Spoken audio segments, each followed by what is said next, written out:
MJ reverb society welcome back guys. आज हम episode 198 explain करने वाले हैं। उससे पहले एक छोटा सा रिव्यू। लास्ट एपिसोड में जैसा हमने देखा था, फेंग युआन ने यहाँ पे एक बैटलफील्ड बना दी थी खतरनाक वाली, जिसके अंदर वो फेरी ज़ीवी को पकड़ना चाहता था, यानी उसको वहाँ पे लाना चाहता था। लेकिन क्या हुआ, फेरी ज़ीवी वहाँ से बच गई और गलती से उसमें फेंग जीजे आ गया। वैसे तो गलती क्या बोले, वो उसकी रेंज में था तो उसको आना ही था। तो फेंग जीजे वहाँ पे अकेला अटक चुका था और फेरी ज़ीवी बाहर आ चुकी थी। अब फेरी ज़ीवी और चेनी को बाहर जो इमॉर्टल फॉर्मेशन है ना, उससे निपटना था और फेंग युआन यहाँ पे फेंग जीजे को मारेगा। अगर उसने नहीं मारा फेंग जीजे को यहाँ पे, तो भाई वो जो थंडर घोस्ट ट्रू मोनार्क अपनी जिंगलान है ना, वो आ जाएगी और फिर दिक्कत आ जाएगी, क्योंकि ना डिसएडवांटेज में चले जाएंगे फेंग युआन की साइड वाले लोग, यानी लैंड स्पीड ये सब लोग। अब देखते हैं कि क्या होता है, फेंग यूजे को हराया जाता है या नहीं। स्टार्ट करते हैं अपना new episode. Let's start. Rumble आवाज आती है। सुपर फॉर्मेशन फुल पावर में भाई ऑन होती है। लाइटनिंग नॉन स्टॉप फेरिसीवी और चेनी पर ही गिर रही होती है। सीन ऐसा था कि चेनी स्ट्रगल करता है। लांगे लैंड स्पीड तुरंत ही सिल्वर जायंट को आगे पुश करता है। जायंट ट्री स्टैचू से टकराकर रॉक ड्रैगन की केज को तोड़ने की कोशिश कर रहा था। फेरिसीवी क्विकली एनालाइज करके डिसाइड करती है कि फॉर्मेशन को तोड़ना ज्यादा जरूरी है, चेनी को इग्नोर करो अभी। उसके दिमाग में बस एक बात थी, फेंग जीजे डेंजर में नहीं जाना चाहिए, क्योंकि वो हेवेली कोर्ट के लिए सुपर इंपॉर्टेंट दाव गार्डियन है। लेकिन फेंग युआन का एम सिंपल था, फेंग जीजे को यहीं पे खत्म कर दो। सिंपल सी बात थी। अब देखते हैं अंदर। यामा बैटलफील्ड फाइट स्टार्ट होती है। फेंग युआन यूज करता है इमॉर्टल किलर मूव यामा एम्परर या एम्परर यामा, और फेंग युआन यूज करता है यामा चाइल्ड, और फिर कहता है सोल एक्सप्लोजन। फेंग युआन एकदम खतरनाक ही अटैक कर रहा था। यामा फॉर्म आता है, फिर यामा फॉर्म के अंदर से चाइल्ड निकलते हैं खतरनाक वाले, वो सीधा फेंग जीजे के ऊपर रश करते हैं और वहां जाके फट जाते हैं। फेंग जीजे को भाई मुंह से खून आ जाता है एकदम। फेंग जीजे भी बोलता है वाह ग्रेट मेथड है तुम्हारा भी। लाइफ थ्रेट एकदम लाइफ थ्रेटनिंग मेथड था, तो भाई वो भी देख के हिल गया था इस चीज को। वो भी यूज करता है अपना यांग पास ट्यून, पर बैटलफील्ड पर उसका मूव रेस्ट्रिक्ट हो जाता है और डॉज स्लो पड़ता है। यामा चाइल्ड फियरलेसली उस पे एकदम फट फट फट फट फट लगे जा रहे थे। ऐसा लग रहा था कि भाई उसके ऊपर एकदम लगे चांटे पे चांटे बरस रहे थे उसके ऊपर, ऐसे यामा चाइल्ड के। बहुत मुश्किल हो रही थी उसके लिए। तो फिर फेंगजूजे ने यूज करा अपना काउंटर अटैक। फेंगजूजे जल्दी से अपने सॉन्ग वॉरियर को निकालता है। Song warrior, green Z song, heaven and earth song और सबमिशन सॉन्ग, और लास्ट में सेपरेशन सॉन्ग। वॉरियर रश करते हैं। फेंगजूजे फेंगयुआन की क्लोज जाने की कोशिश करता है। तो वो सोच रहा था कि पहले किंग को पकड़ो, यानी फेंगयुआन को पकड़ो तो गेम वैसे ही एंड हो जाएगी, क्योंकि ये जो यामा चाइल्ड है इनको तो बाद में निपटेंगे। पर फेंगयुआन एम्परर यामा फॉर्म में उल्टा बहुत ज्यादा एजाइल था। पूरे बैटलफील्ड उसके ही कंट्रोल में था, तो जैसे मर्जी मूव कर सकता था। ग्रे ये जो मतलब खतरनाक वॉरियर थे ना, ग्रीन जेड वॉरियर, कुछ यामा चाइल्ड को तोड़ देते हैं, पर वो स्टैचूज बनकर फिर से टफ रहते हैं और एशियन बीस्ट से भी ज्यादा एकदम स्टनबॉर और जिंदी थे, यानी एकदम लड़े जा रहे थे, मर नहीं रहे, लड़े जा रहे हैं, और जो घायल हो रहा है वो वापस चला जा रहा है। हेवन एंड अर्थ सॉन्ग यहाँ यूजलेस था। सेपरेशन सॉन्ग फॉर्मेशन को तोड़ सकता था, पर फेंगयुआन के गू उसके इमोर्टल प्राइमेसी के अंदर थे, सो जीरो इफेक्ट था। सबमिशन सॉन्ग एस्लेमेंट पाथ का सबसे बड़ा एकदम खतरनाक काउंटर था, लेकिन यहाँ पे कंप्लीटली फेल था। फेंगयुआन भाई हंस रहा था यहाँ पे। वो कहता है मेरा Yama child soul beast plus ghostly concealment से बने हैं। तुम्हारा जो सबमिशन सॉन्ग है, जो तुम किसी भी बीस्ट को अपने अंडर कर लेते हो, या सोल बीस्ट जैसी भी बीस्ट हो उसको अपने अंडर करते हो, वो यहाँ पे काम ही नहीं करेगा, क्योंकि यहाँ पे घोस्टली कंसीलमेंट लगी हुई है, जो कि रैंक 9 का एक खतरनाक मूव है। इसकी वजह से लास्ट थॉट उसका यही था कि फेंग जूजे भाई वो तो बहुत मुश्किल में था। और फेंग जीजे भी ये देख के यही सोच रहा था कि क्या क्या मुझे एसिमिलेशन वाइंड सॉन्ग यूज करना पड़ेगा, उसका लास्ट ट्रम्प कार्ड। वो शॉक में था। फेंगयुआन की पावर अनएक्सपेक्टेडली बहुत ही ज्यादा तेज स्पीड से बढ़ गई थी। इतनी टेरिफाइंग लेवल पे बढ़ी थी कि अब फेंग जीजे से काउंटर नहीं कर पा रहा था। फेंग जूजे के मन में बस एक ही थॉट चल रहा था। फेंग जूजे सोचता हुआ कहता है, इतना टाइम भी नहीं हुआ है, पहले मैं ही इस फेंग युआन को साउथर्न बॉर्डर से चेस करता हुआ वेस्टर्न डिजर्ट तक ले गया। इतना ले गया, वेस्टर्न डिजर्ट में भी चेस करा, सब जगह मैंने इसका चेस करा, लेकिन अब देख रहा हूँ ये बंदा इतना फास्ट कैसे ग्रो हो गया। फेंग जूजे अपने मन में सोचता है, विजडम को मिले या ना मिले, इस बार मैं फेंग युआन को मार ही दूंगा। लेकिन एसिमिलेशन माइंड सॉन्ग यूज करने का प्लान वो तुरंत ही ड्रॉप कर देता है। ये मूव अल्ट्रा डेंजरस था। एक छोटी सी गलती पे सबसे पहले वो खुद ही मरता, ऊपर से फेंग युआन जैसे क्राफ्टी एनिमी के अगेंस्ट है। फुल प्रिपेयर्ड होना ऑब्वियस था। फेंग जीजे कहता है लेडी जीवी बाहर से बैटलफील्ड ब्रेक करेगी, तब हमारा फुल एडवांटेज बन जाएगा। यहाँ टाइम पाथ ऑरा नहीं है, सो टाइम रेट नॉर्मल ही होगा। वो डॉज करता रहता है। यामा चिल्ड्रंस को एकदम डिस्टेंस पे रखते हुए एकदम भाई पीछे हट रहा था, और वो वेट कर रहा था कि कब उसको बचाया जाए, नहीं रेस्क्यू किया जाए। फेंगयुआन भी फ्रस्ट्रेशन में था। फेंगयुआन सोचता हुआ कहता है, काश ये सीधा फाइट करता तो मैं तुरंत ही इसे फिनिश कर देता, पर फेंगजीजे स्मार्ट था, सिचुएशन के हिसाब से अपनी टैक्टिक को चूज कर रहा था। फेंगयुआन कहता है मेरे पास ईयर फ्लो लाइक का वाटर इमॉर्टल वो है, पर इस बैटलफील्ड में टाइम पाथ ऐड ही नहीं हो सकता। दावमार्क कॉन्फ्लिक्ट मैक्स लिमिट पे है, अगर ज्यादा कुछ करा तो दिक्कत हो सकती है। यामा बैटलफील्ड सिर्फ थेफ्ट और सोल पाथ एक्सेप्ट करता था, बाकी सबको रिजेक्ट करता था। अब यहाँ पे फाइट कंटिन्यू चलती रहती है। फेंगजीजे स्पैम करता रहता है इमॉर्टल क्लमो ट्रिपल एक्सट्रीम साउंड। ये जितने भी सॉन्ग सॉन्ग वॉरियर थे उसके आस-पास आ जाते हैं और वो सॉन्ग वॉरियर आके उसको बचाते रहते हैं। वहाँ से यामा चाइल्ड आ रहे थे, एक-दूसरे में टकरा के बस जैसे-तैसे एक वो होता है ना स्टेलमेट बन जाता है, डेडलॉक में फँस जाते हैं, वैसे ही बना हुआ था। ये भी सेफ, वो भी safe. Big issue for Feng yuan था क्योंकि यांग पास टून टेलीपोर्ट शॉर्ट रेंज हो गया था और बैटलफील्ड में, पर फिर भी थीव घोस्ट हैंड से ज़्यादा फास्ट था। फेंग युआन टाइम वेस्ट नहीं कर सकता था। आउटसाइड बैटल को हेल्प करने के लिए फेंग जीजे को जल्दी मारना ही था, यानी उसे भी बाहर जाके दूसरों की हेल्प करनी है ना, तो यहाँ पे फेंग जीजे को फिनिश करना होगा। इसलिए फेंग युआन यहाँ पे एक ट्रिक यूज़ करता है। वो यूज़ करता है immortal killer move familiar face. Feng Yuan emperor Yama form छोड़ के एक नॉर्मल यामा चाइल्ड बन जाता है। साइलेंटली जितने भी यामा चाइल्ड थे ना, उनके बीच ही क्राउड में मिक्स होकर उसकी तरफ अटैक करने जाता है। फेंग जीजे अलर्ट हो जाता है, टेलीपोर्ट तेज़ हो जाते हैं उसके भी, बट फाइनल ये जो फेंग युआन था, उसे जैसे ना तैसे एक ओपनिंग मिल जाती है, बस एक ओपनिंग। जैसे उसे ओपनिंग मिलती है, वो बिल्कुल साइड से गुजरता है फेंग जीजे के, तब वो यूज़ करता है immortal colour move great thief ghost hand. Ghost hand invisible mode में 4 सॉन्ग वॉरियर को बायपास करता हुआ सीधा फेंग जीजे के पास जाता है और इनसाइड हिज इमॉर्टल प्राइमेसी एक इमॉर्टल गू को पकड़ लेता है। फेंग जीजे शॉक हो जाता है, वो कहता है, ओह नो! ये तो फिक्स इमॉर्टल ट्रैवल है। ये सुनकर उसका फेस फ्रीज़ हो जाता है, वो तुरंत ही साउंड वेव को ब्लास्ट करता है, घोस्ट हैंड को रिवील कर देता है। वो अटैक करने ही वाला था, पर फेंग युआन के यामा चिल्ड्रन सीधा उसके ऊपर रश कर देते हैं, अपनी जान देकर घोस्ट हैंड को प्रोटेक्ट करते रहते हैं और ghost hand safely Feng yuan के इमॉर्टल प्राइमेसी में वापस घुस जाता है। अब भाई फेंग युआन एक लंबी सी सांस लेता है और कहता है, फाइनली फिक्स इमॉर्टल ट्रैवल फिर से मेरे पास वापस आ गया। वो इमॉर्टल गो को देखकर खुश होता है, रैंक 7 तक अपग्रेड हो चुका था पहले से, बिल्कुल उसकी डिडक्शन जैसा ही था। ओमनी डायरेक्शनल ट्रैवल फॉर्मेशन से काम चलता था, पर उसमें ना बहुत सारी दिक्कतें थी। 4 इमॉर्टल चाहिए, रेंज कम होती है और फिक्स इमॉर्टल ट्रैवल जैसा काम ही नहीं करता। फ्रीडम नहीं होती बिल्कुल इसमें। और अब फिक्स इमॉर्टल ट्रैवल आ चुका है, तो भाई फिक्स इमॉर्टल ट्रैवल में जैसे मर्जी एकदम फ्रीडमली जहाँ मर्जी घूमो, जहाँ मर्जी जाओ, जैसे मर्जी जाओ, यानी बहुत बढ़िया था फिक्स इमॉर्टल ट्रैवल। और ओमनी डायरेक्शनल ट्रैवल बस ओके चीज़ है, ज़्यादा कुछ खास नहीं है। Great thief ghost hand flying mode में गू को ले जाता है मिनी साउथर्न बॉर्डर और हेवन सीलिंग माउंटेन के अंदर फेंक देता है, क्योंकि भाई उसके अंदर अभी भी तो फेंग जीजे की विल होगी, बहुत सारी चीज़ें होंगी ना, इसलिए वहाँ immortal formation self love plus affection auto मतलब रिफाइन करना स्टार्ट कर देते हैं, फेंग युआन का बनाना स्टार्ट कर देते हैं। ये सिस्टम का मेन बेनिफिट था, घोस्ट हैंड को वापस लाने की ज़रूरत नहीं थी। वो चेन स्टीलिंग मोड में नॉनस्टॉप इमॉर्टल गू को चुरा सकता था। फेंग युआन ने ग्लेंस किया, रिफाइनमेंट हो रहा था और रिजल्ट जल्दी मिलने वाला था, यानी फेंग युआन को फाइनली फिक्स इमॉर्टल ट्रैवल वापस मिलने वाला था, यानी उसका ही हो जाएगा पूरा, वो यूज़ कर पाएगा। अब फेंग जीजे को भाई रियलाइज़ होता है और थ्रेट फील होता है। फेंग जीजे का फेस सीरियस हो जाता है, वो डिसबिलीफ में क्लियर था। उसे मतलब हिल गया वो देख के कि ये क्या सीन हो गया। फेंग जीजे अपने मन में कहता है, फेंग युआन इमॉर्टल प्रेमिसी के अंदर से भी गू चुरा लेता है। क्या उसने एक और थीविंग हेवन इनहेरिटेंस पाली है? ये मेथड देखकर उसको सीधा लाइफ थ्रेटनिंग डेंजर फील होता है। वो साउंड वेव नॉनस्टॉप चला रहा था। कैंसल करना रिस्क होता, अगर कैंसल करता तो यामा चाइल्ड उसकी तरफ आ जाते। अब फेंग जीजे ना फ़ियर में था। फेंग जीजे कहता है, अगर इसने मेरे ट्रिपल एक्सट्रीम साउंड का कोर गू चुरा लिया होता, बैकलैश से मैं तो यहीं पे खत्म हो जाता। ट्रिपल एक्सट्रीम साउंड तुरंत ही बंद होता। अब सिर्फ Yang fast toon teleport plus sound waves को स्पैम करना सर्वाइवल मोड का यही एक मतलब लौता तरीका था।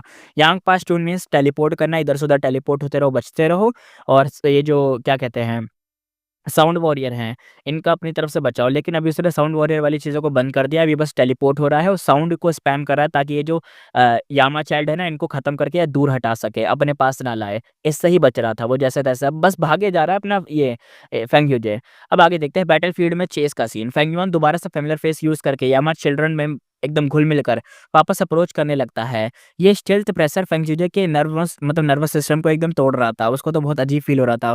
फेंग युआन भी थोड़ा-सा फ्रस्ट्रेटेड था। फेंग जीजे बहुत ही स्लिपरी था, हर सेकंड टेलीपोर्ट हो रहा था। एवरी मोमेंट साउंड वेव जैसी हिट होती, वो टेलीपोर्ट हो जाता। कोई ओपनिंग इस बार नहीं दे रहा था। फेंग युआन सोचते हुए कहता है, ग्रेट थीव घोस्ट हैंड को और स्ट्रॉन्ग कंसीलमेंट चाहिए होगी, क्योंकि जितने भी मैं यामा चाइल्ड आ रहे हैं ना, उनके साथ मैं मिलके जा रहा हूँ। वो साउंड वेव को रिलीज़ कर रहा है, सारे यामा चाइल्ड पीछे हो जा रहे हैं, मैं आगे दिख जा रहा हूँ, वो बार-बार हट जा रहा है वहाँ से। उसको याद आता है कि formless hand thieving heaven demon vulnerable का लेजेंडरी मेथड था। पैंथम सॉलिड स्विच करता था, साउंड वेव का कुछ नहीं बिगाड़ मतलब साउंड वेव कोई भी अटैक आते थे, जैसे फेंग यूजे के अटैक है ना साउंड वेव वाले, ऐसे कोई भी अटैक उसके ऊपर लगते थे, कुछ नहीं बिगाड़ पाते थे उसका, और स्पीड इंसेन लेवल की होती थी उसकी। ग्रेट थीव घोस्ट हैंड उसका छोटा-सा एक रेप्लिका था, फिर भी इतना पावरफुल कि फेंग जीजे जैसे मॉन्स्टर को भी पैनिक में भगा रहा था। फेंग युआन कंटिन्यूअसली फोर्स करता रहता है कि फेंग जीजे की मूवमेंट में कहीं न कहीं फँस जाए, बट उसको बिल्कुल एक तरीके से ओवर कॉन्फिडेंस नहीं था, यानी वो एकदम ऐसे कर रहा है कि वो फँस जाए तो ठीक, नहीं फँस रहा है तो कोई नहीं, बस अपना तो करते रहो। क्योंकि फेंगयुआन को ये बात पता थी, जब तक मैं इसको जल्दी नहीं मारता, लांग या ब्लेसलैंड का बाहर वाला फाइट एकदम बिगड़ता ही रहता है। मतलब बिगड़ता ही रहेगा, इतना बिगड़ जाएगा कि अगर मैं नहीं आया तो हो सकता है कि हार भी जाएँ हम लोग। But Feng Jiji zero mistake mode में था, एक भी मिस्टेक नहीं कर रहा, एक भी मतलब एक यामा चाइल्ड तक को उस पास नहीं आने दे रहा। उसे डर ये भी था ना कि इन्हीं यामा चाइल्ड में से कोई फेंगयुआन होगा, अगर गलती से मेरे पास से गुज़रा तो फिर से वही सीन होगा और फिक्स इमोर्टल ट्रैवल की तरह मेरा कोई और मेन वो चला गया, तो मैं तो फिर भाग भी नहीं पाऊँगा। यानी जैसे टेलीपोर्ट वाला सीन है, साउंड वेव वाला अटैक है, कोई अटैक भी नहीं कर पाएगा। फ़ियर बहुत खतरनाक था। एकदम सर्वाइवल का वो था ना, इसलिए बिल्कुल गलती नहीं कर रहा था ये फेंग जीजे। अब आगे देखते हैं। फाइनली यांग पास स्टोन का टाइम लिमिट अब यहाँ पे खत्म होने वाला था। फेंग यून अर्जेंटली एक्साइटेड भी हो गया। वो कहता है फाइनली अब चांस है। फेंग जीजे का दिल एक तरीके से हिल गया। मूवमेंट उसकी सबसे बड़ी वीकनेस थी। टेलीपोर्ट खत्म होते ही स्पीड एकदम वैसे हो जाती है जैसे टैंक होता है ना स्लो स्पीड वाला वैसे। ये यामा चिल्ड्रन ने उसको पूरे सर्कल में एकदम घेर लिया। अब वो टेलीपोर्ट नहीं हो सकता था। अब वो एक जगह स्टैटिक डिफेंस में करने पे मजबूर था। Powerful sound based killer move को लेफ्ट एंड राइट एकदम ब्लास्ट करे जा रहा था। एकदम चारों तरफ से फेंके जा रहा था ताकि कोई भी यामा चाइल्ड उसके पास ना आए। और एक मतलब ऐसा हो रहा था कि डॉज तो कर नहीं पाएगा तो यही करना पड़ेगा। फेंगयुआन तो यामा चाइल्ड के अंदर ही था, वहीं पे एकदम छुपा हुआ था, उन्हीं में से एक बन के रह रहा था। ग्रेट थीव घोस्ट हैंड यहाँ पे रेडी था, बस एक छोटा-सा ओपनिंग चाहिए था कि वो फेंके उसको, तभी पूरा बैटलफील्ड शेक होने लगता है, शार्प नॉइज़ हर तरफ फैलने लगती है। फेंगयुआन शॉक हो गया, वो कहता है ओह नो! फेंग जी जब रिलीफ की साँस लेता है क्योंकि उसे लगता है कि फाइनली लो आ गई, फेरी ज़िवी ने स्टार्ट कर दिया है कुछ ना कुछ करना। यामा बैटलफील्ड की फाउंडेशन क्रैक हो रही थी, फेरी ज़िवी बाहर से कंटीन्यूअस डिडक्शन कर रही थी और एक्सट्रीमली इफेक्टिव था ये। फेंगयुआन का था इतना कम टाइम और उसने सिस्टम क्रैक कर लिया, यामा बैटलफील्ड 30 सांसों के अंदर भी टिक नहीं पाएगा ऐसा लग रहा है। उसके पास नो चॉइस थी, he needs to kill Feng Jiji right now, अगर नहीं करा तो हो गया कांड फिर। फेंग यून की आइज़ कोल्ड लुक में चमक रही थी, वो कहता है ये ट्रम्प कार्ड फेरी ज़ीवी के लिए था, पर अब तुम पे ही यूज़ करना पड़ेगा लगता है। अब वो यूज़ करता है वो रैंक 8 का सोल एक्सप्लोजन, रैंक 7 रैंक 6 वाला नहीं, याद रखो ये है रैंक 8 का सोल एक्सप्लोजन। तुमने पहले वाला देखा होगा मैंग 2 को मारने के लिए जो सोल एक्सप्लोजन हुआ था, वो कम वाला था, ये वाला बहुत पावरफुल है। वो यूज़ करता है किलर मूव सोल एक्सप्लोजन जो कि रैंक 8 का था, बट इस बार नॉर्मल यामा चाइल्ड नहीं, इमोरियल यामा चाइल्ड बाहर न आता है। फेंगयुआन के पास ओरिजिनली 2 इमोरियल सोल बीज थे, जिन्हें उसने सीक्रेट में यामा चिल्ड्रन में कन्वर्ट कर दिया था।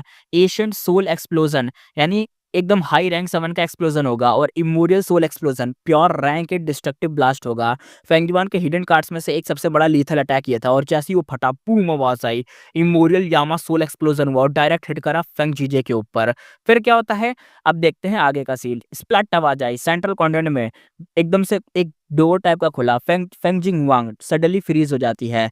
लो लगता है इसको फील हो गया कि इसका बाप मर गया है, क्योंकि सीन यहाँ पे शिफ्ट हो चुका है सेंट्रल कॉन्टिनेंट में कहीं और जगह पे दिखाया जा रहा है। यहाँ पे फेंग जिंगहुआंग को सडनली फ्रीजिंग जैसे साउंड आती है। उसके हाथ का कप टूट कर फ्लोर पर गिर जाता है। ड्यूक लोंग उसकी तरफ सीरियस एकदम क्यूरियस आइज़ के साथ देख रहा था कि हैं इस लौंडिया को क्या हो गया अचानक से। फेंग जिंगहुआंग हाथ को जो अपना उसका हाथ था उसको अपने चेस्ट के ऊपर रखती है और कन्फ्यूज़ और एकदम खतरनाक सा पेन उसको फ़ील हो रहा था, बहुत अजीब सा, कन्फ्यूज़ सा पेन था। यानी उसे समझ नहीं आ रहा है पेन अचानक से क्यों होने लग गया। वो कहती है अभी, जस्ट अभी, अभी मेरे दिल में एक स्ट्रॉन्ग शॉक फ़ील हुआ। ऐसा लगा कुछ मेरे पास से चला गया हो, खो गया हो। वहाँ तो भाई उसको ऐसा लग रहा है कि उसका जो बाप है वो मर गया, लेकिन इतनी जल्दी तो देखो मरेगा नहीं फेंग जीजे। अब आगे देखते हैं, यहाँ पे सीन दोबारा से शिफ्ट हो जाता है, वापस अपनी फाइट के ऊपर सीन देखते हैं। फाइट के यहाँ सीन देखते हैं, यहाँ पे देखते हैं अनएक्सपेक्टेड सर्वाइवल। अचानक से फेंग युआन शॉक में देखते हुए कहते हैं, ही डिड नॉट डाई? ये कौन-सा इमॉर्टल गुस्से ने यूज़ करा? फेंग फेंग जीजे पूरा ब्लड में एकदम भाई भीगा हुआ था, उसकी पूरी बॉडी के अराउंड थिन ग्लोइंग आर्मर था, जिसका नाम था फेट आर्मर। इसी ने उसको एक तरीके से इमोरियल यामा सोल एक्सप्लोजन से बचा लिया था। फेंग युआन का फेस एकदम डार्क हो गया। ही नेवर न्यू फेंग जीजे के पास ये रैंक ए डिफेंस है। फेंग जीजे एकदम वीक बट शांत टोन में कहता है, फेट आर्मर है, अगर मैं अभी मरने के लिए एक तरीके से मेरी डेस्टिनी में होता तो पक्का मैं मर जाता, लेकिन मैं उसमें नहीं हूँ। कोई किलर मूव मुझे मार नहीं सकता। अगर मेरा टाइम आ गया ये आर्मर भी टिश्यू पेपर जैसा टूट जाएगा, लेकिन अभी मेरा टाइम नहीं आया। फेंगियोन की आँखें एकदम हिल गईं भाई। वो कहता है क्या? एक बार बचा लिया तो क्या हुआ? ये आर्मर क्या तुझे दोबारा बचा पाएगा? क्योंकि उसके पास एक और इमोरियल यामा मतलब वो चाइल्ड था इमोरियल लेवल का, वो भी रेडी था। अब देखते हैं आगे, सीन देखते हैं। फेंग जीजे भाई बताता है फेट आर्मर का रियल पावर फेट इमोर्टल गो की वजह से बूस्ट होता है। फेट अभी इंजर्ड है बट डिस्ट्रॉयड नहीं है, इसलिए आर्मर रैंक 8 से ज़्यादा डिफेंड कर सकता है। मतलब थोड़ा बहुत इतना कर लेगा कि रैंक 9 नहीं, रैंक 8 में हाई लेवल पर डिफेंड कर सकता है। इसलिए फेंग युआन हॉनेस्टली इस चीज़ से शॉक था। उसका रिवर्स लो प्रोटेक्शन सील भी वीक लगने लगा था अब इस फेट आर्मर के सामने। और फिर भी अटैक और एग्रेसिव हो गया, टाइम खत्म हो रहा था। अटैक एग्रेसिव मीन्स ये है कि जो फेरिज़ीवी है वो बहुत खतरनाक तरीके से सब कुछ तोड़े जा रही है वहाँ पे पूरी। अगर बैटलफील्ड टूट गई तो भाई ये तो भाग जाएगा फेंग जीजे, और अगर ये भागा तो ये लोग हार जाएंगे। अब देखते हैं आगे, फेरिज़ीवी अब ब्रेक करने वाली थी बैटलफील्ड को और वो कोलैप्स होने वाला था, और वही हुआ, रंबल आवाज आई। सडनली एक पर्पल गैलेक्सी टीयर ओपन होता है बैटलफील्ड के अंदर। फेरिज़ीवी ने ओपनिंग क्रैक कर दी थी।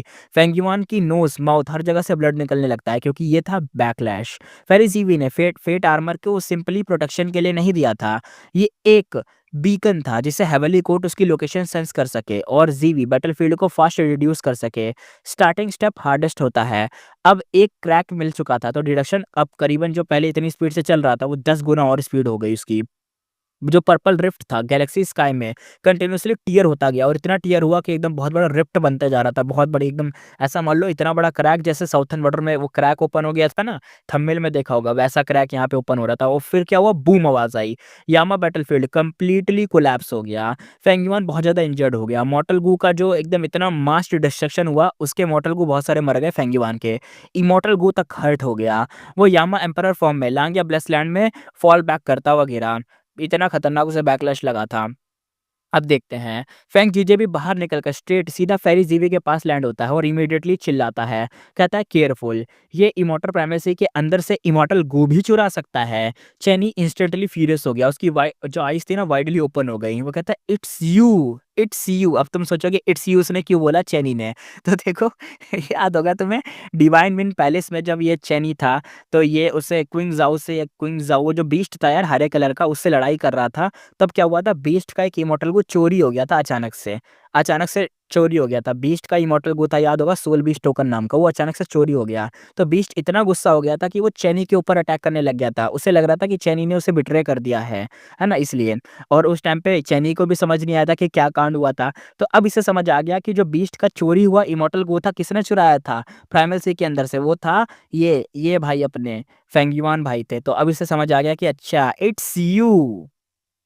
चैनी तुरंत ही पहचान गया कि ये बंदा ग्रीन घोस्ट डिजर्ट वाला है जिसने मेरी आंखों के सामने क्विंग चाओ का सोल बीज टोकन चुरा लिया था। फेंग युआन का मूड भी फुल डाउन था, उसका प्लान बिगड़ गया। फेंग जीजे को फिनिश नहीं कर पाया, फेट आर्मर ने सब कुछ खराब कर दिया। ऊपर से emperor Yama plus great thief ghost hand दोनों ही सीक्रेटली एक्सपोज हो गए थे। सीक्रेटली क्या, सीक्रेट्स एक्सपोज हो गए थे। फेरिजीवी की आंखों में पर्पल ग्लो था। फेरिजीवी कहती है फेंग युआन, तुम ही ल्यू गुआंगी हो और तुम ही स्वान बुजिन हो। तुम डिजर्ट कंट्रोल करना चाहते हो, सोल करोड्स में एकदम कलेक्ट करना चाहते हो, यानी करोड़ों की संख्या में कलेक्ट करना। फिर डांगहुन माउंटेन प्लस लुओबो वैली से कल्टीवेशन करना चाहते हो, पर डांगहुन माउंटेन तो डिस्ट्रॉय हो चुका है। हाँ या नहीं, ओडरली वेल तुम्हारे पास उसे रिस्टोर करने का तरीका भी है। ओके अब मुझे सब समझ आ गया, देख रहे हो सब समझ गई, एक एक झटके में समझ गई भाई फेरी जीवी। फेंग युआन चुप था। जीवी एक सेकंड में उसके जितने भी सीक्रेट थे सबको एकदम क्रैक कर चुकी थी। फेरी जीवी का इंटरनल वाइब बड़ा खतरनाक था। वो कहती है कि अगर great thief ghost hand fate armour चुरा लेता ना, फेंग जीजे तुरंत ही खत्म था। उसकी लक स्ट्रांग है इसलिए वो जैसे तैसे बच गया। अगर फेंग युआन ने फिक्स इमोर्टल ट्रैवल तक चुरा लिया मतलब इसकी लक भी डेंजरस लेवल पर स्ट्रांग है, वरना वो चुरा नहीं पाता। यानी फेंग युआन भी बहुत खतरनाक है उसकी लक के मामले में। अब देखते हैं फाइट का ना ब्रेकआउट, एकदम बूम बूम आवाज आई, दोनों साइड से फिर से क्लैश स्टार्ट हो गए। सीन फुल क्योटिक हो गया। फेंग जुजे बहुत ज्यादा इंजर्ड था, अब जीवी की प्रोटेक्शन में था। फेंग युआन चेनी के एशियन ट्री प्रिजन केज में कुछ नहीं कर सकता था, इसलिए formation plus heavenly giant solar के साथ टीम अप करके काउंटर कर रहा था। जीवी रैंक 8 पावर और फुल अनलीश कर रही थी। उसकी विजडम पाथ मूव बहुत ज्यादा एकदम हैवी एक्सक्यूशन के साथ चल रहे थे। चेनी भी स्ट्रांग था पर जीवी के भाई बोले कॉम्प्लेक्सिटी बहुत खतरनाक थी, मिसमैच हो रही थी लेकिन फिर भी बहुत खतरनाक यूज कर रही थी अपनी जीवी। जीवी ना हर एक मूव को देख ले रही थी, हर एक तरीका देख ले रही थी, सीक्रेट्स को एक्सपोज कर दे रही थी, बहुत तेज थी। फेंगयुआन के पास लास्ट इमोरियल यामा चाइल्ड अभी भी था पर अब सब लोग अलर्ट थे। उसके किलर मूव की मतलब ये जो एक्सप्लोजन या ग्रेट थीफ घोस्ट हैंड सब कुछ अब एक तरीके से अब वो मतलब देखो पास आने को इसको देगा नहीं तो वो यूज क्या करे, है ना, इसलिए फेंगयुआन उसे भी कम यूज कर रहा था। जीवी जितनी स्मार्ट है, जितना मतलब जितना ज़्यादा यूज़ करेगा उतनी फ़ास्ट वो रिड्यूस कर लेगी। यानी फेंगयुआन भी कोई ज़्यादा मूव यूज़ नहीं कर रहा, क्योंकि अगर उसने कोई मूव यूज़ करा फ़ेरी ज़ीवी के सामने तो भाई वो तुरंत ही पता लगा लेगी। इसलिए वो यहाँ पे कोई खतरनाक मूव यूज़ नहीं कर रहा था। और अचानक बैम आवाज़ आई। आखिर थंडर जैसा ब्लास्ट हुआ और यहाँ पे वापस आ चुकी थी अपनी थंडर घोस्ट ट्रू मोनार्क, वापस सीन में एंटर करती है वो। Thunder ghost true monarch battlefield में जैसे ही आई, दोनों साइड की जो वाइब थी चेंज ही हो गई। हेवनली कोड खुश था, फेंगयुआन की साइड टेंस हो गई। इस बैलेंस में एक एक्स्ट्रा रैंक 8 एक्सपर्ट का आना, रिजल्ट तो वैसे ही शिफ्ट हो चुका था, ऊपर से और नीचे गिर गया। पर उसका रिपोर्ट सुनते ही जीवी का फेस डार्क हो गया। जीवी कहती है, क्या तुम्हें विजडम गो मिला या नहीं? उसके दिमाग में बहुत फास्ट थॉट आ रहे थे। वाइल्ड है, डिस्ट्रॉय कर दिया, या किसी ने लाइट ऑफ विजडम को मतलब यूज करके ब्लॉक कर दिया, शिफ्ट कर दिया, क्या करा? उसके मन में थॉट्स आ रहे थे। ज़ीवी उठकर डायरेक्टली फेंगयुआन की तरफ आई और ज़ीवी कहती है, विज़डम को दे दो, मैं तुम्हें सरेंडर का चांस देती हूँ, लो। उसके बोलने से पहले वो समझ गई थी सब। हेवेली कोड का मेन टारगेट ही विज़डम गो था, फेंगयुआन तो बस साइड इशू था। रैंक 9 गो कहीं मिलते नहीं है। विज़डम गो का उनका एक तरीके से एक पावर हाउस बन सकता था। अगर ज़ीवी को रैंक 9 विज़डम गो मिल जाए, उसका डिडक्शन लेवल स्काई हाई हो जाता। लिटरली किसी मतलब किसी और से एक तरीके से माइल सा हेड हो जाता। यानी वो ना इस पूरे गू वर्ल्ड में अगर कोई भी बंदा होगा जो विज़डम पाथ का होगा, अगर फ़ैरीज़ीवी के बाद विज़डम गू आ गया, तो वो हर किसी से आगे से निकल जाएगी। हर कोई उसके सामने बच्चा लगेगा अगर उसके पास विज़डम गू आ गया तो। रैंक 8 मेथड से फेंगयुआन बचा नहीं सकता था, सिर्फ रैंक 9 ही रेसिस्ट कर सकता था, जो उसकी इनहेरिटेंस में था ही नहीं। लांग या हेरीमन शॉक थे। लैंडस्पीड कहता है, सरेंडर माई, माई पिछवाड़ा, हम मारेंगे और घुटने थोड़ी ना टेकेंगे यहाँ पे। फेंगयुआन भी थोड़ा-सा टीस स्टाइल में कहता है। फेंगयुआन कहता है, मैं पूरा अदरवर्ल्डली डीमन हूँ, विज़डम को मिल जाए तो तुम लोग मुझे एक तरीके से मतलब बचा लोगे क्या है? ज़ीवी एरोगेंट स्माइल करते हुए कहती है। ज़ीवी कहती है, हाँ, हेवेली कोर्ट ने पहले भी अदरवर्ल्डली डीमन को रिक्रूट करा है, हिस्ट्री में बस लिखा नहीं है। अभी देखो, ज़ाओ लियनन एग्ज़ाम्पल है, तुमने खुद नहीं देखा क्या? तुम अपना सवेनियर इमोर्टल प्राइमेसी दे दो और एक तरीके से हम हमारी हेल्प करो, तो हेवेनली कोर्ट तुम्हें भी इक्वल ट्रीट करेगा। फेंगयुआन कोल्ड स्माइल देते हुए कहता है। चेनी का फेस भी कॉम्प्लेक्स था, वो जेलस था और कन्फ्यूज़ था, क्योंकि फेंगयुआन को यहाँ पे देखो, फेंगयुआन को मारा नहीं जा रहा, ऊपर से ऑफ़र दिया जा रहा है कि जॉइन कर लो, तो भाई चेनी तो ऊपर से ऐसा हो ही जाएगा, जेलस हो रहा था वो। चेनी का इंटरनल थॉट ये था कि मेरी पूरी लाइफ़ मेहनत करके हेवेनली कोर्ट में आया और ये फेंगयुआन जैसा भाई, इसको तो क्या बोले, इसको तो मारने सब लोग यहाँ पे इसको मारने आए हैं। लेकिन देखो ये मतलब इसको राइटियस पाथ बनाने की बातें हो रही हैं, इसको यहाँ पे जॉइन करवाने की बातें हो रही है, ये कितना अनफेयर चीज़ है। थंडर घोस्ट ट्रू मोनार्क तो शांत रहती है, क्योंकि हेवेली कोर्ट ने इससे भी ज़्यादा डेंजरस बंदा रिक्रूट करने की कोशिश की थी। वो था Spectra soul demon vulnerable. Rank 9 बनने से पहले भी उन्होंने ट्राई करा था, रैंक 9 बनने के बाद भी एक बार ट्राई करा था कि भाई जॉइन कर ले, तो वो तो चुप तो रहेगी ही। ऊपर से उसका जानी दुश्मन हुआ करता था स्पेक्ट्रा सोल, तो वो क्या ही बोले अब। मतलब जानी दुश्मन को तो वो कुछ नहीं कह पाए कि उसे जॉइन करवा क्यों रहे हो, यहाँ फेंगजॉन को ही क्या बोलेगी वो। है, ऐसा ही होता है भाई, देख लिया राइटियस पाथ की क्या साइड होती है। मैंने तो हमेशा से बोलते हुए आया हूँ, गो वर्ल्ड को तो हटा ही दो। हमारी दुनिया भी ना भाई फ़ायदे के हिसाब से चलती है। फ़ायदे से ही कंट्रियाँ चलती है, फ़ायदे से ही बिज़नेस चलते हैं, फ़ायदे से ही रिलेशन चलते हैं। मतलब वो वाले रिलेशन नहीं, वो वाले तो अलग रिलेशन है, लव वाले नहीं, वैसे वाले। वो फ़ायदे से चलते हैं, बिज़नेस फ़ायदे से चलता है, कंट्री फ़ायदे से चलती है, लॉ फ़ायदे से चल सब कुछ फ़ायदे से ही चलता है। बहुत कम ऐसे एक्सेप्शन होते हैं जिसमें ऐसा फ़ायदा ना इंक्लूड हो तो भी चीज़ें सही हो रही हो, वरना तो हर चीज़ फ़ायदे से चलती है, लव को छोड़ के। और यहाँ पे अब सीन पे आते हैं, यहाँ पे ना जो थंडर घोस्ट ट्रू मोनार्क थी, वो भी सीधा फेंगयुआन को कन्विंस करने की कोशिश करती है। ट्रू मोनार्क कहती है, हेवनली कोर्ट ह्यूमैनिटी का कोर्ट है। तुम रैंक 7 होके इतने टाइम हमसे बचते रहे। टैलेंट तो तुम में क्लियर है, जॉइन कर लो, लाइफ भी सेफ रहेगी, कल्टीवेशन भी फ्रीली रहेगा, कोई प्रेशर भी नहीं रहेगा। हेरी मैन टेंशन में थे, सिक्स्थ ईयर भी थोड़ा-सा वरी में था, क्योंकि भाई सबसे बेहतरीन ऑफर उसे अभी यहाँ पे मिल रहा था फेंगयुआन को। और सब लोग फेंगयुआन का नेचर तो जानते ही हैं कि भाई को तो भाई इटर्नल लाइफ चाहिए। इंटरनल लाइफ के लिए तो जिस मर्ज़ी को धोखा दे दे भाई अपना। पेंगुइन हँसी के साथ कहता है, पेंगुइन कहता है, बस विज़डम को चाहिए ना, इसलिए मुझे छोड़ने को तैयार हो, ठीक है?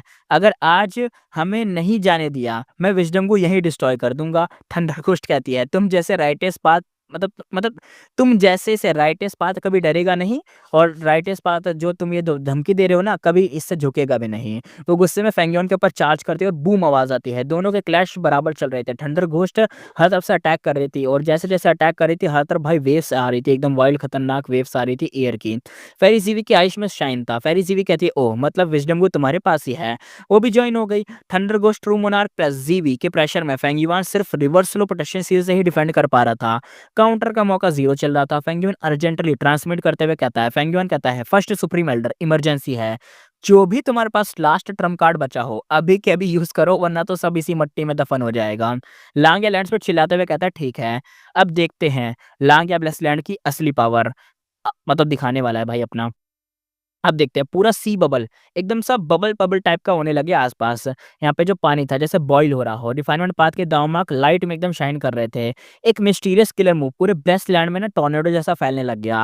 हेवनली कोर्ट के सब इमॉर्टल उस टॉर्नेडो में ना हिट होने लग गए। चेनी कहता है, अबे ये क्या मूव है? इवन फेंगयुआन की मतलब फेंगयुआन के सील पर भी हेवी रिपल्स आ रहे थे। यानी फेंगयुआन ने जो फॉर्मेशन सेट करी है और ऊपर से ये जो उसने अपने ऊपर रिवर्स सोलो प्रोटेक्शन शील्ड लगा रखी है ना, इसके ऊपर भी रिपल्स आ रहे थे। बहुत अजीब तरीके का यहाँ पे अटैक चल रहा था। एयर्स करंट ये जो एक तरीके से यहाँ पे एयर करंट है या जो भी वेव है ना हवा की, वो वेव भी किसी को लग रही है ना, तो भी उसके ऊपर दिक्कत आ रही है, उसको प्रॉब्लम हो रही है। ऊपर से यहाँ टॉर्नेडो भी इतना बड़ा आ चुका है, तो बहुत दिक्कत आ रही थी सबको ये देखकर। अब बहुत खतरनाक चीज़ थी। अब यहाँ पे लैंडस्पीड भी आता है और कहता है, जल्दी अंदर आओ। सिल्वर जायंट फेंगयुआन को पुल करता है, वो सक्सेसफुली हेवनली जायंट सोलार में फ्यूज़ हो जाते हैं। फेंगयुआन एक्साइटेड था। फेंगयुआन कहता है, लो भाई अब बताओ ये मूव क्या था जो इतना खतरनाक है? लैंडस्पीड बिटर स्माइल के साथ कहता है, ये मेरे मेन बॉडी की लाइफ टाइम गेन्स में से कंप्रीहेंड हुआ स्ट्रॉन्गेस्ट रिफाइनमेंट पाथ मूव है, जिसका नाम है ओमनी प्रेजेंट 4 सीज। ये बहुत ही ज़्यादा सी वाटर कंज्यूम करता है। पूरे लांग या ब्रासलैंड में जितना भी सी वाटर है, बहुत ज़्यादा कंज्यूम होगा। नॉर्मल टाइम पे सिर्फ रैंक 8 इमॉर्टल को रिफाइन करने में ही यूज़ होता है। अब सिर्फ कुछ डज़न्स मतलब एकदम कुछ ब्रेथ में ही चलेगा, यानी ऐसा मान लो कुछ सांसों तक ये काम करेगा, फिर ये बंद हो जाएगा। फेंगयुआन नोटिस करता है कि सी लेवल रैपिडली ड्रॉप हो रहा है। उसने रियलाइज़ करा और कहा, लांग या ब्लेसलैंड का पूरा बायोम पर्पसली डिज़ाइन है। ये sea water with refinement path value, यही तो इसकी असली फाउंडेशन है। कौन सोच सकता था कि ये जो पानी का तालाब है इतना मतलब ये इतना फ़ायदा देगा किसी चीज़ में। देख रहे हो यहाँ पे जो पूरा ब्लेसलैंड है ना, ये बस ये पूरा ब्लेसलैंड ही एक तरीके का मतलब इसकी एक मट्टी ले लो, पानी ले लो या कुछ भी ले लो, ये पूरा ब्लेसलैंड अपने आप में ही एक ट्रेज़र है, हर तरीके से। फेंगयुआन हेवनली कोर्ट की तरफ देखते हुए रिग्रेट टोन में कहता है, फेंगयुआन कहता है, काश ये मूव फ्रेंड फ्रेंड फोई डिफरेंटाइट करता तो हम भी उनको क्रश कर देते। पर ओमनी प्रेजेंट 4C का टारगेटेड वर्जन सिर्फ एक स्पेशल रिफाइनमेंट फॉर्मेशन में ही पॉसिबल था। वही लोग लॉन्ग हेयर फॉर्मेशन जिसमें मेरिट सेल्फ रिफाइन हुआ था। मतलब वही फॉर्मेशन है इसके अंदर जो रिफाइन हुआ था मेरिट सेल्फ। हेवनली कोर्ट भी इतना ऑब्वियस ट्रैप में आ जाएगा ऐसा तो होगा नहीं, यानी वो जल्दी नहीं आएगा। इसलिए लैंड स्पीड को पूरे ब्लेस्ड लैंड में फुल रेंज वर्जन एक्टिवेट करना पड़ा, यानी अब पूरा ब्लेस्ड लैंड ही टॉर्नेडो में इफेक्ट हो गया है, जिसमें फ्रेंड और वो जो एनिमी है सब हिट हो रहे हैं, यानी जो भी इस रेंज में आएगा सब हिट होंगे। बचेगा सिर्फ वही इंसान जो कि हेवनली जायंट सोलार के अंदर होगा, वही, और अदरवाइज कोई नहीं बचेगा। फेंगयुआन की सुपर फॉर्मेशन भी इससे हिट होती है, पर लैंडस्पीड प्रिपेयर्ड था। जायंट को डिसेंबल कर दिया गया था, इमॉर्टल को कलेक्ट हो गए थे, सब हेरीमैन वेरिएंट ह्यूमन इमॉर्टल के अंदर शिफ्ट हो गए थे। फेंगयुआन कहता है, अब करना क्या है भाई? उसे क्लियर एक तरीके से क्लियरफाई फ़ील हो रहा था कि यहाँ पे जो कुछ चीज़ है, कुछ तो होगा ना, ये जो चीज़ एक्टिवेट करी गई इसका कुछ तो यूज़ होगा, कोई तो चीज़ होगी, क्योंकि अभी तक इसकी असली पावर दिखी तो नहीं है, बस इतना पता चला है कि कोई तो खतरनाक चीज़ बन रही है, कुछ तो कामेहामेहा जैसा बन रहा है। लांग या लैंड स्पीड के पास अभी कुछ ट्रम्प कार्ड्स बचे हुए थे और ये फाइनल ट्रम्प कार्ड्स ही डिसाइड करने वाले थे कि एंटर द बैटलफील्ड का रिज़ल्ट क्या होगा। अब आगे देखते हैं। लांग लैंडस्पीड का फेस पूरा पेन से भर गया था। सी लेवल गिरता देखकर उसका दिल टूट रहा था। ये कोई नॉर्मल पानी नहीं था, ये लॉन्ग हेयर इंसेक्टर का लास्ट एरा का बनाया हुआ रिफाइनमेंट वाटर था। बस एक सी बचा था और 4C हो जाते तो वो एक सीक्रेट मेथड से main man made schedule domain create कर सकता था। पर अब हेवनली कोड के अटैक में सारा स्टॉक जल्दी ही खत्म हो रहा था। लांग एकदम गुस्से और दर्द में कहता है, नहीं यार, ये गलत है। हेरी मैन इमॉर्टल के साथ मिलकर उसने हेवनली जायंट सोलार को फुल पावर में चला दिया। सिल्वर जायंट ने रैंक 8 लेवल के ब्लास्ट बरसा दिए। थंडर गोस्ट का आर्मर टूट गया। चैनी और जीवी ने तुरंत ही भाई मुंह से एकदम ब्लड थूक दिया। फेंग जुजे तो भाई फेट आर्मर की वजह से बस टिका हुआ था, फेट आर्मर के भरोसे था, वरना तो वो तो कब का खत्म था। Omni present 4C refinement path का मॉन्स्टर लेवल मूव था। एनिमी अलाइ किसी को नहीं छोड़ता। अगर जब तक वो बंदा जायंट सोलार के अंदर नहीं होगा तो भाई वो क्या बोले, वो खत्म है। फेंगयुआन भी थोड़ा बहुत हिट हो रहा था, पर हेरी मैन सेफ थे क्योंकि उनके पास नेचुरल रिफाइनमेंट पाथ दाव मार्क थे। इसलिए जायंट सिल्वर जायंट भी फ्रीली मूव कर रहा था। फेंगयुआन और बाकी वेरिएंट ह्यूमन रेसेस इसलिए पार्टिसिपेट नहीं कर सकते थे, उन पर मूव सीधा रेस्ट्रिक्शंस मार देता। इसलिए 3 रेस इमॉर्टल शॉक्ड थे। वो कहते हैं क्या भाई इतना डीप फाउंडेशन पानी का यूज़ करके ये सब क्रिएट कर दिया। फेंग युआन की आईब्रोज़ भी हिल गई थी देखकर। वो कहता है भाई फर्स्ट सुप्रीम एल्डर ये अटैक पावरफुल है पर विन में एक तरीके से फिक्स नहीं है। अभी भी कुछ पक्का नहीं कह सकते कि हम जीतेंगे या नहीं। 4 सीज़ ज़्यादा देर तक नहीं चलेंगे, बाकी मेथड भी यूज़ करो। लांग या लैंडस्पीड एकदम भाई आँखों में एकदम आँसू थे और एकदम खून जैसी क्या बोले आवाज़ में एकदम चिल्लाते हुए कहता है, पता है, चुप रहो बस। बाहर से एडवांटेज लग रहा था पर हेविली कोर्ट के 4 इमॉर्टल्स रॉक्स एक तरीके से जैसे थे वैसे वेव्स जितनी क्रैश करो उतने मूव ही नहीं हो रहे। यानी ऐसा मान लो ये लाइन ये कहना चाह रही है कि जो हेविली कोर्ट है 4 लोग हैं, ये 4 ऐसे लोग हैं ना, ये जो अटैक है, पानी वाला अटैक है, 4C वाला अटैक है, तो ऐसा मान लो ये जो पानी है बस 4 पत्थरों से टकरा रहा है। पत्थरों के ऊपर स्क्रैच आ रहे हैं, मार्क आ रहे हैं, थोड़ा बहुत मूव कर रहे हैं लेकिन हिल नहीं रहे वहाँ से ज़्यादा। वो वैसे के वैसे पत्थर की तरह, चट्टान की तरह टिके हुए हैं, उनके ऊपर असर ज़्यादा नहीं हो रहा। और 10 सांसों के बाद भी उन सब पर जितना हो सके उतना अटैक चल रहा था। लांग या लैंडस्पीड का सारा सी वाटर अब ड्राई हो गया था। सीवीड तक दिख रहे थे नीचे वाले। थंडर घोस्ट एकदम लंबी सांस लेते हुए कोल्ड टोन में कहते हैं, ठीक है भाई सारा अटैक हो गया, अब बारी हमारी है। चैनी भाई इंजरीज हील करते हुए कहता है, long hair and sector truly insane legacy है आपकी तो। हेवेली कोर्ट के पास भी हैवी फाउंडेशन था, उसको माइल्ड इंजरीज ही लगी थी लेकिन ज़्यादा कुछ हुआ नहीं था। लांग या लैंडस्पीड का पेशेंट टूट गया था। वो कहता है कि तुम लोग ने मुझे फोर्स किया है, अब आ जाओ, अब मरना है तो बस आ जाओ। ओमनी प्रेजेंट फोर्स ही फेल हो गया था तो उसने सीधा नेक्स्ट ट्रम्प कार्ड निकाल दिया। तभी रंबल आवाज आई। पूरे लांग या ब्लेसलैंड में रेड लाइटनिंग क्रेजी थंडर फैल गया। पूरा डोमेन एक शॉक वेव में लपेट गया। हेवेली कोर्ट के सब 4 इमॉर्टल एक साथ ही एकदम शॉक हो गए। जीवी का प्लॉटिंग अब थोड़ा-सा शांत हो गया था। थंडर घोस्ट का बैटल फेस फ्रीज़ हो गया था। चेनी यहाँ पे शॉक में था। फेंग जीती तो बिल्कुल स्पीचलेस था। चारों लोग एक साथ कहते हैं कि ये क्या हो रहा है? और ये जो लाइन थी ना, ये क्या हो रहा है? उसके बाद फेंग युआन ने भी जब देखा, वो भी शॉक में जम गया और उसको कुछ यादें उसके दिमाग में ना फ्लैश हुई। उसने धीरे से बोला, स्टील लाइफ। हेरी मैन इमॉर्टल भी कंफ्यूज थे पर लांगे लैंडस्पीड ने सरप्राइज टोन में कहा, हाँ ये थीविंग हेवन डीमन वनरेबल का रैंक 8 स्टील लाइफ इमॉर्टल गु है। तुम्हें कैसे पता? फेंग युआन अंदर से हिल चुका था। उसने ये गु सिर्फ थीविंग हेवन के ड्रीम रेलम में ही सुना था पर एक्चुअली लांग के पास रियल में ये गु था। हेवेली कोड पैनिक में आ गया। हेवेली कोड के 4 इमॉर्टल तुरंत ही डिफेंस में चले गए। इस बार पहले से 1000 गुना ज्यादा टेंस में थे वो, क्योंकि वो सब पहचान गए थे ये रेड लाइट बराबर क्या है, स्टील लाइफ का इफेक्ट है। नेक्स्ट मोमेंट लाल रोशनी तीर की तरह फूट कर हर जगह पे एकदम भाई फैल गई। सबकी लाइफ स्पैन धीरे धीरे खींचने लग गई। पेंग जुजे एकदम से यंग हीरो की जगह बुढ़ा हो गया। व्हाइट हेयर आ गए, सारे रिंकल्स आ गए उसके फेस के ऊपर। जीवी तो भाई मुंह से ब्लड थूक दिया, फेस पर रिंकल आ गए, बुढ़िया बन गई वो। चैनी के लंबे बाल हवा में उड़ जाते हैं और एकदम टूट जाते हैं। थंडर को ट्रू मोनार्क जो पहले से एक यंग गर्ल जैसी दिखती थी अब पूरी ओल्ड ग्रैनी बन चुकी थी। व्हाइट हेयर थे उसके, ब्लड आइज थी, होंठों पे एकदम भाई कांपते हुए एकदम धीरे-धीरे एकदम ऐसा लग रहा था बोल भी नहीं पा रही है। दाँत तो बचे ही नहीं थे, टूट के नीचे गिर गए थे। यहाँ पे फेंग युआन मुस्कुराया, वो कहता है गुड, बहुत बढ़िया। उसको पता था कि हेवेली कोर्ट वाले पहले ही लो लाइफ स्पैन पे सर्वाइव कर रहे हैं और जैसे ही ये अटैक उनके ऊपर लगेगा वो तो बूढ़े एकदम ऐसा लगेगा कि लात मार दो तो मर जाएँ, ऐसी हालत हो जाएगी उनकी। ये अटैक उनका बिगेस्ट वीक पॉइंट को तोड़ रहा था। अब देखते हैं, दिक्कत भी थी। देखो उनके ऊपर लगा है तो इधर भी लगेगा। फेंग युआन ने अपना चेहरा भी देखा क्योंकि वो भी इससे हिट हुआ था। उसके व्हाइट हेयर आ चुके थे, उसके भी रिंकल्स आ गए थे लेकिन कोई टेंशन नहीं थी क्योंकि उसने सीधे 4000 लाइफ स्पैन को यूज़ किए और वापस फुल यंग मोड में आ गया। Variant races long life bodies वाले थे, वो वैसे ही मैनेज कर सकते थे इसलिए लांग ने ट्रम्प कार्ड पहले यूज़ नहीं किया था। फेंग युआन रूथलेस टोन में कहता है, एनिमी स्ट्रांग हो या ना हो, हम लाइफ स्पैन से कम्पीट करेंगे और देखते हैं ज़िंदा पहले कौन रहता है। फर्स्ट सुप्रीम एल्डर फिर से यूज़ करो ज़रा। लैंड्सफील्ड वेटर स्माइल के साथ कहता है, थीविंग हेवन ने दुनिया में क्योस ना हो इसलिए सिर्फ इनको 3 बार एक्टिवेट होने की लिमिट लगाई थी, यानी बस ये 3 बार एक्टिवेट हो सकते हैं, उसके बाद ये खुद ही फट जाएगा। वेरिएंट रेसेस शॉक्ड थे, वो कहते हैं क्या वेनरेबल इतना मर्सीफुल था? हमें तो लगता है वेनरेबल मतलब इतना मर्सीफुल नहीं है लेकिन भाई वो देखो यार, थीविंग हेवन की हमने पास्ट लाइफ देखी है, देखा नहीं था वो कितना दयालु इंसान था लेकिन फेंगीवान ने भाई उँगली कर करके उसके नाम की ऐसी की तैसी मचा दी थी, वरना बहुत सही इंसान था थीविंग हेवन। लेकिन क्या बोलें, देखो कितना बढ़िया बंदा था। वैसे 3 ही अटैक ये कर सकते हैं, लाइफ खींचने वाले, 3 से ज़्यादा नहीं कर सकते। लेकिन देखते हैं आगे क्या होगा। फेंगयॉन को ड्रीम रेलम में याद आया, उसको रीज़न समझ आ गया था। फेंगयॉन कोल्ड टोन में पुश करते हुए कहता है, 3 हो या 2 भाई, अभी नहीं यूज़ करोगे तो कब करोगे? अभी के अभी यूज़ करो। लांग याने हाँ में हाँ ही मिलाया, उसने दोबारा से स्टील लाइफ चला दिया। अब देखते हैं खतरनाक वाला, दोबारा से रेड लाइट वापस आई और दोबारा से लाइफ को खींच लिया। लाइफ स्पैन फिर से निकल गया। थंडर गोस्ट ट्रू मोनार्क ने हल्की सी ब्रोकन आवाज़ में कहा, मैं जिंगलान यहीं मर जाऊँगी। उसकी आँखें धीरे-धीरे बंद हो गईं, वो बुढ़ापे में ही मर चुकी थी। लो भाई एक बंदा टपका दिया इनका, जिंगलान तो मर गई भाई। फेंग जूजे का क्या होगा यार, ये भी मर जाए तो फिर कुछ बात भी बने। आगे देखते हैं सीन में, फेरी जीवी देखती है और कहती है सीनियर जिंगलान। उसकी आवाज दर्द में एकदम उभर आई थी।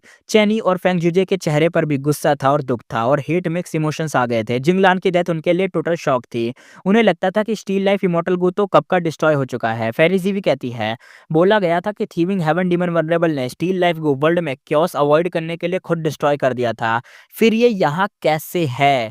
ये क्लियरिफाई एक तरीके से फॉल्स था, यानी ये इन्फॉर्मेशन गलत थी। अगर असली तुरंत चाहिए होता तो उनके लिए उन्हें लांग या लैंडस्पीड को पकड़कर इंटरोगेट करना पड़ता कि भाई ये आया कहाँ से, तो डिस्ट्रॉय हो गया था। लैंडस्पीड एकदम हार्श हंसी के साथ कहता है, लांग या लैंडस्पीड कहता है तुम लोग सोचते हो लांग या सेट को दबाना इजी है, इस बार तुम सब यहीं पे मरोगे। फेंगियो ने तुरंत ही चिल्लाया और कहा, फेंगियोर कहता बी केयरफुल, तेरा ध्यान रखना। नेक्स्ट सेकंड ही लांग या लैंडस्पीड खुद ही शॉक में था। जिंगलान का बॉडी तो ओल्ड एज से गिर गया था, पर उनका लाइटनिंग हार्ट अभी भी बर्न और स्पार्क कर रहा था। पूरा old age body lightning heat से मेल्ट हो गया था और ब्लैक आर्मर एकदम से जिंदा था। अभी भी जिंदा था ब्लैक आर्मर, उसका दिल दिल और आर्मर दोनों जिंदा थे जिंगलान के। आर्मर ने हेड रेस करा और ऐसी ऑरा निकाली जैसे आसमान जमीन को क्रश कर दे। हेरी मैन पैनिक में आ गए। वो कहते हैं ये कैसे पॉसिबल है, बॉडी तो मर चुकी है लेकिन आर्मर ने उसे जिंदा रखा एकदम ज़ॉम्बी की तरह, ये कैसे पॉसिबल है, वो तो मर चुकी है ना।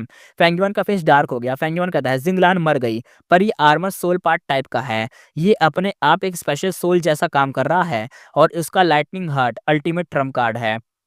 फिर क्या हुआ, ब्लैक लाइटनिंग आर्मर से एकदम शूटिंग स्टार स्पीड में सिल्वर जायंट की तरफ चार्ज करी। पीछे ब्लू इलेक्ट्रिक ट्रेल जैसा वो जो लाइन होती है ना, एकदम टेल जैसी क्रिएट हो गई, इतनी स्पीड में गई थी वो इतना फास्ट था कि हेरीमैन रिएक्ट भी नहीं कर पाए। थंडर गोस्ट की स्पीड रैंक 8 के पीक पर थी और वो क्वासी रैंक 9 स्पीड को यूज कर पा रही थी। सिल्वर जायंट ना डॉज ही नहीं कर पाया और डायरेक्ट हिट हो गया। फेरिजीवी कहते हैं रीट्रीट, बस अब यही टाइम है। और बूम आवाज आई, एक हॉरिफाइंग एक्सप्लोजन हुआ, पूरा आसमान व्हाइट फ्लैश में एकदम भर गया, इतना ब्राइट कि किसी को कुछ नहीं दिख रहा था। लाइट के बाद शॉकवेव सुनामी जैसी निकली। फेरी जीवी और सब इमॉर्टल को हवा में टॉयज की तरह उड़ा दिया गया। क्लाउड कवर कॉन्टिनेंट का सेंटर लिटरली फट कर एक मैसिव गड्ढा बन गया। इतना बड़ा गड्ढा कि जैसे साइतामा ने वो जो जमीन फाड़ के जो धरती उठा दी थी ना, उतना बड़ा गड्ढा बन गया होगा।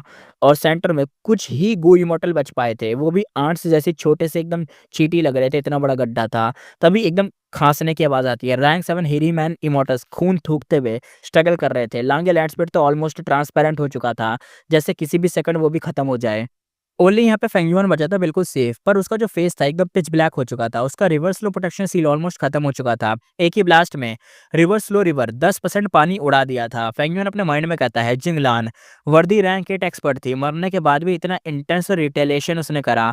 सारे लाइटनिंग दामाक एक ही भाई एक दिल में कंप्रेस करके रखे थे और फाइनल ब्लास्ट में वो दिल ही फाड़ दिया। और ग्रेट ग्रैंड मास्टर लेवल का जो ब्लास्ट था इतना खतरनाक था, यानी इतनी खतरनाक बंदी जो खत्म हो गई और खत्म होते हुए इतने सारे लोगों को मार गई। सिल्वर जायंट टूट गया था, फिर भी फेंगयुआन के सील ने ब्लास्ट को थोड़ा बहुत एब्जॉर्ब कर लिया। रिवर्स फ्लो सील बस 60% पानी बचा था उसके अंदर, बाकी सब तो एकदम हेल कंडीशन में थे। हाफ वेरिएंट ह्यूमन जितने थे सारे डायरेक्ट मर गए थे, बॉडीज एकदम वेपरेट कर गई थी, सोल डिसॉल्व हो गई थी। सिर्फ एम्प्टी प्राइमेसी बच गए थे नीचे पड़े हुए, जो बचे थे वो भी ब्रोकन और स्टंट रह गए थे। Thunder ghost true monarch final self detonation ने पूरे अलायंस को क्रिपल्ड कर दिया था। फेंगयुआन कहता है protect long land spit, still life go अभी भी हमारे पास ही है। वो तुरंत ही स्पीड को बचाने के लिए आगे खड़ा हो गया। लांग भी पैनिक में कहता है हाँ हाँ स्टील लाइफ इमॉर्टल गो वो एक्टिवेट करने ही जा रहा था, लेकिन फेरिजीवी और चैनी कहते हैं स्टॉप। वो दोनों फुल फोर्स से चार्ज कर गए। चैनी कहता है Karma divine tree, green smoke फैलता है और जायंट ट्री एकदम आ जाता है उसकी बैक पर। फेरिजीवी यूज करती है dead inside from sorrow, no light no flash, बस एक silent emotional kill shot variant human के हार्ट को एकदम भाई हिला देता है और कुछ ही सेकंड में सारे हार्ट एकदम खत्म हो जाते हैं। यानी एक ऐसा अटैक जो दिल को अंदर से ही फाड़ दे। फेंगयुआन कहता है सिक्स्थ ईयर वो पहले ही हाफ डेड था, फेरिजीवी के अटैक ने उसे तुरंत ही मार दिया और सिक्स्थ ईयर यहाँ पे खत्म। ये लो एक बंदा इसका साथ ही खत्म हो गया। फेंगयुआन का सील एक्टिव हुआ, फिर से रिवर्स रिवर जो रिवर्स फ्लो रिवर था 10% दोबारा उसका पानी गायब हो गया। उसको फील हुआ कि फेरिजीवी का मूव क्वासी रैंक 9 एक्सप्लोजन के इक्वल था, यानी वो किसी भी जो वेरिएंट ह्यूमन है या ह्यूमन है जो भी है उसके हार्ट पर अटैक करेगा, लेकिन एक ऐसा अटैक होगा जो कि इनविजिबल होगा और जिस पे भी लगेगा उसका हार्ट वहीं पे फट जाता है। लांगे लेट्सपेट कहता है सेव मी। वो फेंगयुआन के आर्म को पकड़ कर डिफेंसिव मूव को रन करने लगा, पर फेंगयुआन हेल्पलेस था। वो कहता है स्टील सिर्फ मुझे प्रोटेक्ट करता है, तुम्हें नहीं। स्टील सॉरी कह रहा हूँ, सील यानी रिवर्स स्लो प्रोटेक्शन सील सिर्फ उसे ही प्रोटेक्ट करता है, इसे नहीं करेगा। फेंग युआन कहता है फर्स्ट सुप्रीम एल्डर, तुम्हारी स्टेट में स्टील लाइफ यूज़ ही नहीं होगा, सिर्फ एक वे बचा है, पूरा लांगिया ब्लेसलैंड मेरे इमोर्टल प्राइमेसी में शिफ्ट कर दो। पर ये लांगिया लैंडस्पीड गुस्से में रिजेक्ट कर देता है। लांगिया कहता है नहीं, मैं अभी भी लड़ सकता हूँ। नेक्स्ट सेकंड ही क्रैक होता है, उसके डिफेंस ब्रेक हो गए, बॉडी ग्लास की तरह शटर होने लग गई। ब्लैक हेड लांगिया लैंडस्पीड एकदम डेड हो चुका था। फेरी जीवी ने रिलीफ की सांस ली, उसका किलर मूव बैकलेस थे, वो खुद भी एकदम खड़ी होना मुश्किल हो गया था उसका। फेंग युआन फ्रस्ट्रेटेड था, कहता डैम, अभी भी एक चांस हो सकता है। और तब ब्लैक स्पीड की जगह एक और फिगर अपीयर हुआ, व्हाइट हेड लांगिया लैंडस्पीड। फेरिजीवी का फेस एकदम टाइट हो गया, क्योंकि हम जानते हैं जो लैंडस्पीड था ना, दो हिस्सों में डिवाइडेड है, एक ब्लैक और एक व्हाइट। फेरिजीवी हिल गई देखकर। वो जानती थी कि ड्यूअल लैंड स्प्लिट सीक्रेट है, पर सोचा नहीं था कि वो यहाँ पे उसे ऐसे दिख जाएगा। रियलिटी उसके कैलकुलेशन से एकदम थोड़ी अलग ही निकली थी। अब वो अटैक नहीं कर सकती थी, चैनी को प्रोटेक्ट करना उसकी प्रायोरिटी बन गया था। चैनी का कर्मा डिवाइन ट्री एक बड़ा पर्पल फ्रूट बना चुका था। चैनी कहता है हर कॉज का एक इफेक्ट होता है, और हर इफेक्ट कॉज को मिटा सकता है।